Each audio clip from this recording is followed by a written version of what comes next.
To find out what foundations look for in a successful grant proposal, we went to the experts, those responsible for grant funding programs. Joanne Burkholz is the Foundation Director at Medica, the charitable arm of Medica Health Plans, an insurance company based in Minnesota with a regional presence in the Dakotas and western Wisconsin. They provide grants focused on improving the health of the communities they serve. We focus on funding programs with seed money to help them get off the ground. We look for innovative programs that are in line with our funding priorities and also have the potential for greater systemic impact. Heather Quackenboss is the program director at the La Crosse Community Foundation in La Crosse, Wisconsin. Heather runs the grant program, assisting nonprofits with the grant-making process and awarding grants. Each year, they give about $2 million back to the community. We're a community foundation, and like all community foundations, we take care of a specific geographic area. So in our case, it's La Crosse County, and any nonprofit in that county can apply for funding. So we look at a variety of different topics, anything from arts and culture, to the environment, to education, to human services, to wellness and recreation. So we cover all the gamuts a good, healthy community would have, and we make sure that we fund all of those different areas. Denise Bloomberg-Tendall is the Director of Mission Initiatives for Susan G. Komen, Minnesota, and manages their grant program. Susan G. Komen is a private breast cancer foundation made up of 110 affiliates across the globe. Denise lost her mother at a young age to breast cancer, and she herself is a breast cancer survivor. Our mission statement is fairly simple: to save lives and end breast cancer forever. And we do this by granting funds to nonprofit institutions that provide breast health and breast cancer awareness, education, outreach, screening, treatment support, and research. Our three experts share their advice on what makes a successful grant proposal. The application process starts with me. An agency or the person at the agency needs to call me and tell me, this is what I want to do.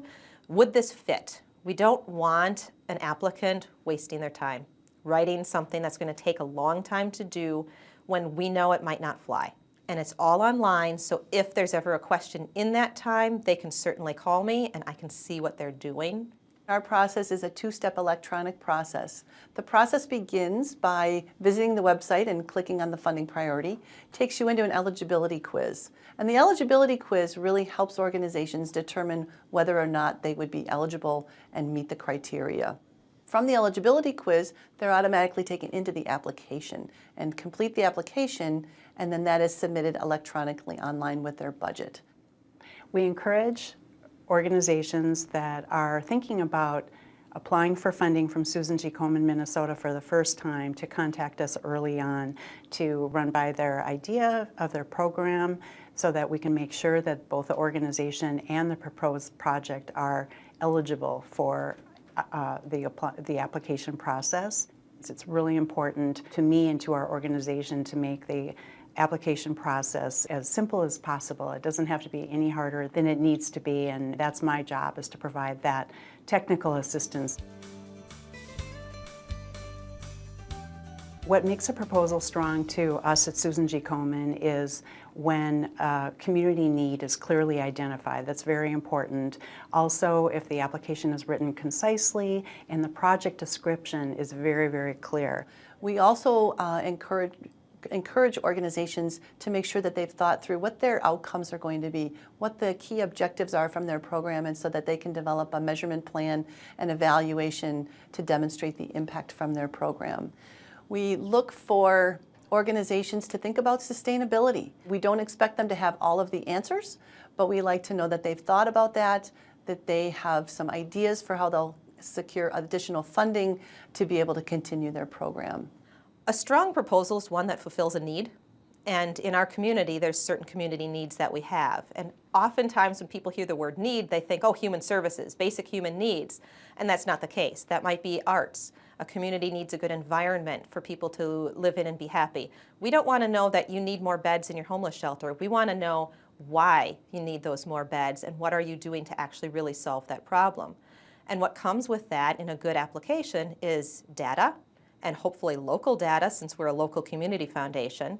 You're going to be writing them to people who are lawyers and accountants and like those details and that data, but you're also writing to a person, and a story is going to draw them in. Applicants, when they're filling out proposals, do make some common mistakes. One of which is, at times, trying to fit the square peg in a round hole. It's really important for nonprofits to review the guidelines, review the RFP and the funding priorities to make sure that there's a clear fit. A big mistake that grant applicants make is not contacting me or their program director or program officer. A lot of times we know information that you may not and that you really could benefit from. People in nonprofits are very passionate and they have a great passion for what they're doing, and we love that. It's a hard translation sometimes to take that passion and write it so other people understand that and want to fund that. And getting help with that translation is very important. There's also a common mistake that people make around budgeting. We ask our nonprofits to submit a program budget that details the expenses, line item by line item, telling us how the Medica funds will be used as well as the other funds. Another thing that we see as a mistake is not prioritizing the budget. We cannot always grant everything we would like to. And when a person prioritizes their budget, we can say, okay, we can't pay the whole thing, but we could pay this much, or we could pay this portion of it. And it's just a mistake to not think that we can do this. I highly recommend that grant writers read the requests for applications and the information posted on the Grant Foundation's website thoroughly, and make sure to include all of the required information. If you're going to say in your grant application that you're collaborating with an organization, then your application should definitely include a letter of support, and then make sure that that letter of agreement is current. And also proofread. Proofreading is so important. Acronyms is also another problem, when organizations will put in acronyms that are very common to them but not so common to the layperson. So we're absolutely fine with use of acronyms, but the first use of the acronym should be accompanied by a description of the longer words. Don't wait to the last minute to apply. You wouldn't believe how common that is. If you say the deadline to apply is January 1st, for example, there's so many organizations that wait until that last week to start their application, and then their project is rushed, and then they come, with questions and everything, and it's a more stressful process. Foundations vary on how they determine which applications they're going to fund. Our organization, for example, utilizes a grants review committee. Staff is not allowed to make the final decision on which grants are funded. Our grants review committee is an independent panel of experts, and they take about 4 weeks or so to carefully and thoughtfully review each of the applications. And then we utilize an online grants management system. The scoring for our applications is based on criteria such as impact, feasibility, collaboration, sustainability, and capacity. The system averages out all the scores, and then the system produces a ranked list of recommended ranked list, I should say, of applications that we should fund. Then all of the Grants Review Committee convenes in person, and they use that list to guide the discussion. My boss and I actually look at the nonprofit and give that a score. Do they keep with their mission? Do they have a credible board? Are they doing what they should be doing in the community? After that system gets done, everything goes to the grants committee. That grants committee then grades everything online. What happens after that is everything gets scored, but it's not necessarily a ranking system. It's very much a starting point for a discussion, And we meet, and sometimes it can take a very long time. And some of the things that get graded highly are, of course, funded. However, some of those things that are scored low may be funded because it wasn't understood in the grant application itself. It's that translation again, where the grant applicant is so passionate they don't write it so somebody else can understand it. And once they hear from the program officer, who can translate it a little better sometimes at that meeting, things change, and that score doesn't matter anymore. We have an initial screening that happens when the proposals come in, where we look at whether the proposals meet the criteria in the giving guidelines. And at that point, if they don't, they are eliminated from the review process. But other initial applications are then forwarded to our grant review committee. So those folks get together and review the proposals and narrow that down. Then we request full proposals from those organizations. It includes things like a narrative that tells us more about the organization and their work, as well as the program that we'll be looking to fund potentially. Gives us a logic model that identifies the measurement and evaluation and the process by which they will be collecting data to demonstrate the impact. We also ask the nonprofits to develop a risk assessment, and that tells us a little bit about how they will identify things that might come up in the process that don't go the way they expect, and then ways that they would mitigate those situations. And lastly, we look at their board. We want to see that the board composition of the nonprofit is strong and represents the areas that are critical to helping that nonprofit be strong and viable in the community.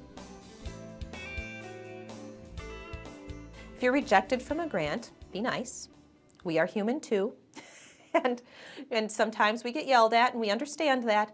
Getting rejected from a grant hurts. It really does. And it's going to happen, probably a lot, because there's so much money out there, and even if you had the greatest program in the world, maybe there was just all kinds of other greatest programs in the world that did maybe get some funding or didn't get funding. And you can call. You can certainly ask, could I have done something better? What was wrong? Is there something that wasn't liked? We'll talk to you about it. If you don't get funded, I recommend to reapply the next grant cycle. It's such a competitive process, as I've tried to stress, and only because there's limited funding, but we get so many wonderful proposals in each year. It just breaks my heart sometimes that we're not able to fund more or even all of them. And so if you don't get funded, please don't give up, don't get discouraged, try again next year. There's sometimes when people look at a program and maybe you think it's great, but nobody else does. And we can tell you that, and we try to do it in a nice way too.